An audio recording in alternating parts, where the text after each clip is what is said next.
You can now support Ghost Maps on Patreon and buy our official merchandise on Redbubble. Simply look for We Are HANTU or click the links in the description. Ghost Maps, Entry 47, Old Tampines Road, Singapore. Joe Fernandez has been a cop for a number of years now.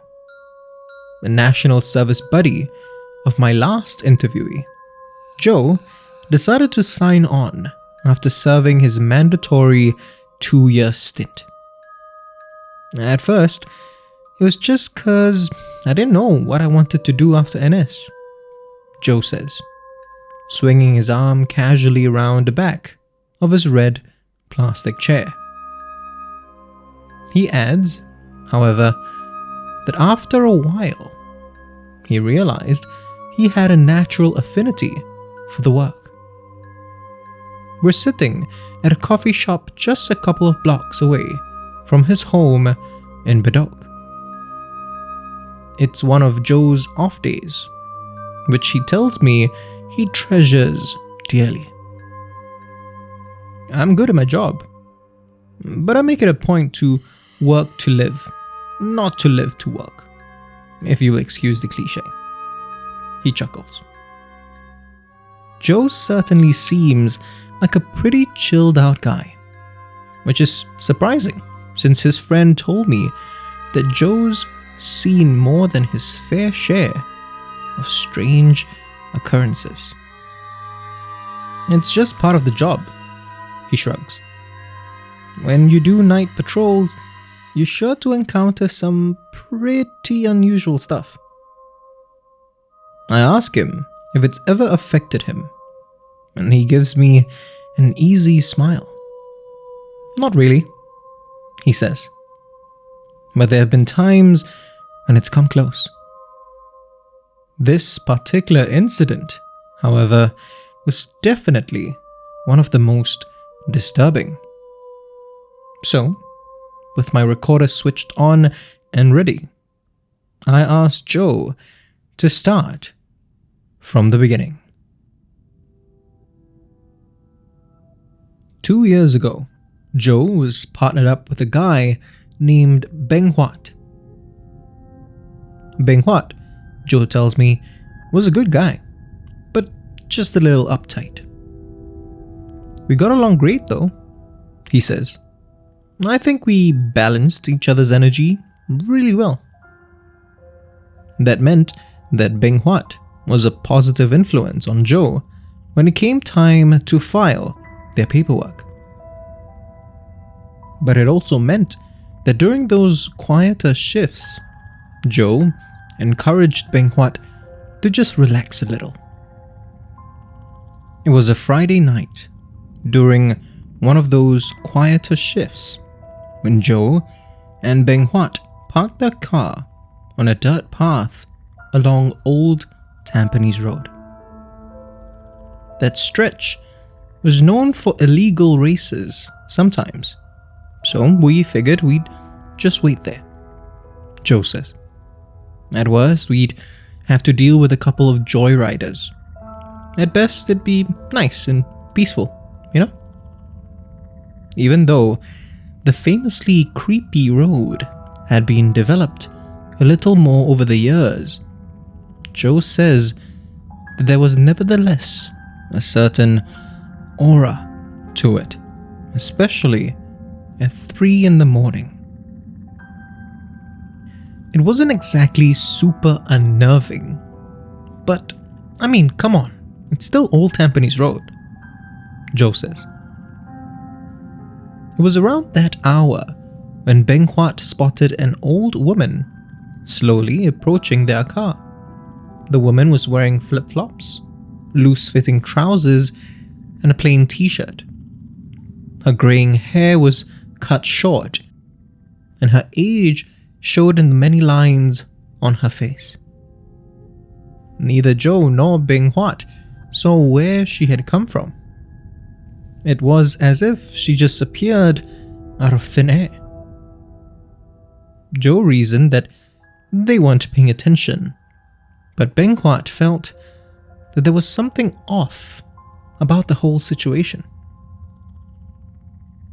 Eventually, however, Joe convinced Bengkwat that they should speak to the old woman. She was staring blankly ahead, Joe says. She looked like she was totally out of it, like she was lost and didn't even realize that she was lost. The pair waved and called out to the old woman as they got out of their car and made their way towards her. In both Mandarin and Malay, they asked her why she was wandering around alone at this hour. Still, no response. Finally, after a minute or so of trying to get an answer from her, Joe asked her for her identity card. She seemed to understand this. She fished out her IC from her trousers pocket and handed it over. Joe jogged back to their vehicle. He radioed their HQ and read out her IC number to find out if the old woman had a history of just wandering off. After he had done so, HQ asked him to read the number again. His colleague's voice on the other end of the radio, sounding a little perplexed. Joe relayed the IC number once more. There was a pause. Before Joe's colleague, his voice now shakier, asked, Are you sure? Joe, more annoyed than anything else, said that of course he was sure. He read out the number one last time. His colleague told him that the number can't be right. This woman, his colleague said, died 10 years ago. It was then that Joe noticed the 2 holes punched into the identity card. Holes that signified that the card was no longer in use. Not wanting to alarm Bengkwat, Joe tried to stroll over to his partner and the woman as casually as he could. He started to notice how pale she was, how there was a tinge of blue to her complexion. Bengkwat asked him what HQ had said, but he didn't respond. Instead, he just handed the IC back to the old woman and wished her a nice evening.